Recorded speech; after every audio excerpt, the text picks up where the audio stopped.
अस्सलाम वालेकुम नाज़रीन, मैं आपका मेज़बान रमज़ान जट। आप देख रहे हैं मेरा यूट्यूब चैनल। वीडियो में आगे बढ़ने से पहले आपसे दरख्वास्त कर, आपने मेरा चैनल सब्सक्राइब नहीं किया तो बराए मेहरबानी चैनल को सब्सक्राइब कर दें। सूडान में इस वक्त पाकिस्तानियों की हालत बड़ी नागुफ्ता भी है। पाकिस्तानी जो वहाँ पर मौजूद है सूडान में बड़ी परेशान कुन पोजीशन में है, बड़ी परेशान कुन उनकी सूरत हाल है। झड़पें वहाँ पर हो रही हैं सूडान में, शदीद तरीन झड़पें वहाँ पर हो रही हैं। ये तमाम तफसीलात तमाम मालूमात मैं आपके सामने रख देता हूँ, फिर उसके बाद बताता हूँ कि ये तमाम मामलात में हुआ क्या है। सूडान में होने वाली हालिया झड़पों में रोज़ बरोज़ शिद्दत आने के बायस गैर मुल्की शहरियों को मुल्क से बाहर निकालने के लिए कई रेस्क्यू ऑपरेशन किए जा चुके हैं। ये ऑपरेशन ज़मीनी, फ़िज़ाई और बहरी ज़रिए से किए गए हैं। दारुल हुकूमत खर्तूम का मरकजी एयरपोर्ट शदीद झड़पों का मरकज़ है। ये नीम फौजी गिरोह RSF के ज़ेर कब्जा है। यही वजह है कि खला के बहरे अरब में बंदरगाह सूडान का रुख किया जा रहा है, जो खर्तूम से 850 किलोमीटर की ड्राइव पर वाक़या है। इस दौरान कई ममालिक ने अपने शहरियों को सूडान से निकालने के लिए ऑपरेशन किए हैं। सऊदी अरब ने बहरी जहाज़ के जरिए 150 अफराद का सूडान से निकला मुमकिन बनाया है, जिनमें गैर मुल्की सफारतकार भी शामिल थे। इस रेस्क्यू ऑपरेशन में कई पाकिस्तानियों को भी सऊदी अरब की जानिब से रेस्क्यू किया गया है, ताहम इनकी तफसीलात जारी नहीं की गई। पाकिस्तान के ज़ेर ख़ारजा बिलावल भुट्टो ज़रदारी ने फ़ोन कॉल के जरिए सऊदी ज़ेर ख़ारजा फैसल बिन फरहान का पाकिस्तान को रेस्क्यू करने पर शुक्रिया अदा किया है। अमरीका और बरतानिया ने इतवार का ऐलान किया था कि उन्होंने अपने सफारतकारों का मुल्क से इनखला यकीनी बना लिया है। फ्रांस, जर्मनी, इटली और स्पेन में भी सफारतकारों को सूडान से ले जाने के लिए ऑपरेशन में तेज़ी ला जा चुके हैं।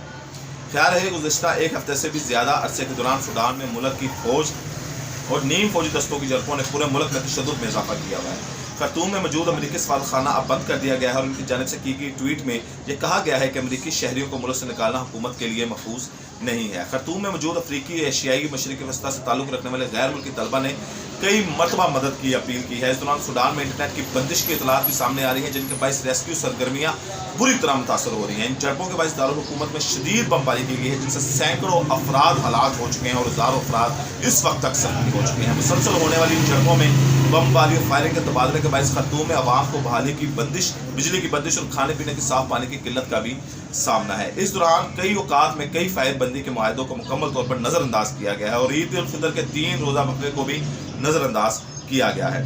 आज का रूस की एक निजी फौजी कंपनी वैगनर फोर्सेस के बारे में सोशल मीडिया पर चेम गोइयां जारी हैं। ये निजी कंपनी इस वक्त यूक्रेन में रूसी फौज के साथ लड़ाई का हिस्सा है, लेकिन इसने सूडान के हालिया तनाज़े में कई किस्म की मुदाखलत की तरदीद की गई है। यूक्रेनी प्रोजोन के जिनके सदर प्यूटन के साथ करीबी वाबत है, इनका कहना है कि गुज़श्ता 2 वर्षों से इनकी कंपनी का कोई भी जंगजू सूडान में मौजूद नहीं है। BBC को रूस के इनके क्रय कातलों के सूडान में हालिया मुदाखलत के सबूत नहीं मिले, ताहम वैगनर कंपनी के सूडान में साबका सरगर्मियों के हवाले से शायद मौजूद है। इस ग्रुप को अमरीकी और यूरोपीय यूनियन की जानिब से पाबंदियों का सामना है।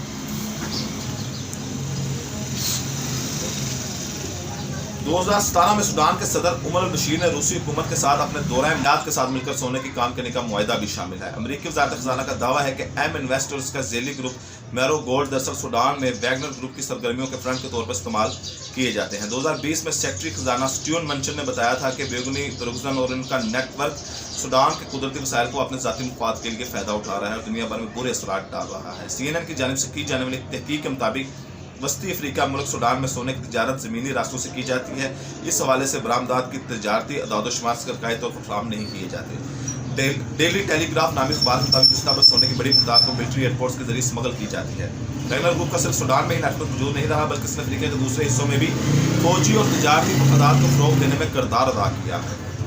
2017 से रूस और बैनुल-अक़वामी ज़राए से ऐसी तस्वीर शाये की गई हैं जिनमें रूस के क्रय के कातलों को सूडान में मौजूद की साबित हुई थी। इन तस्वीर में इन्हें मुख्तलिफ किरदार अदा करते देखा जा सकता है, जिनमें सूडानी फौजी की ट्रेनिंग या मुबैना तौर पर सिक्योरिटी फोर्सेस को मुजाहरों पर क्रैक डाउन करने में मदद देना शामिल है। BBC इन तस्वीर की ताहाल आज़ादाना तस्दीक नहीं कर सका। 2021 में वैगनर ग्रुप से मुंसलिक एक टेलीग्राम चैनल ने ग्रुप की ऐसी तस्वीर शाये की हैं जिनमें गुमनाम आला वैगनर कमांडर भी देखे जा सकते हैं, जो सूडान फौजियों को 2 साल से कबल मुनक़िल होने वाली एक तकरीब में अनामात दे रहे हैं। फिर जुलाई 2022 में इसी चैनल ने एक ऐसी वीडियो शाये की जिसमें मुबैना तौर पर वैगनर ग्रुप के अफराद को सूडानी फौजियों के साथ पैराशूट लैंडिंग की मशक़ें करते देखा जा सकता है। एक नामालूम रूसी क्रय के कातिल की इंस्टाग्राम पर प्रोफाइल देखी जा सकती है।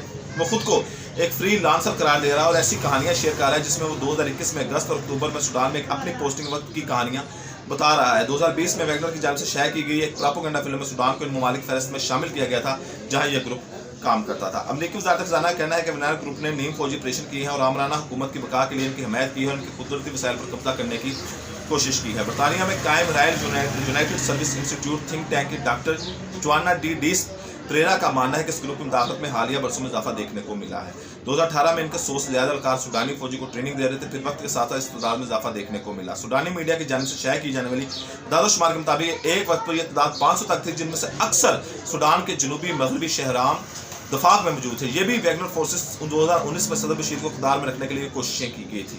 جب انہیں اقتدار میں رہتے ہوئے امدادوں کا سامنا کرنا پڑا تو پھر انہیں اقتدار سے ہٹا دیا گیا۔ سوڈان ٹربیون نے اس وقت رپورٹ کیا تھا کہ روس جنگجوؤں کو حکومت مخالف مظاہرین کی نگرانی کے لیے تعینات کیا گیا، تاہم اس دعوے کی سوڈان حکام نے تردید کی تھی۔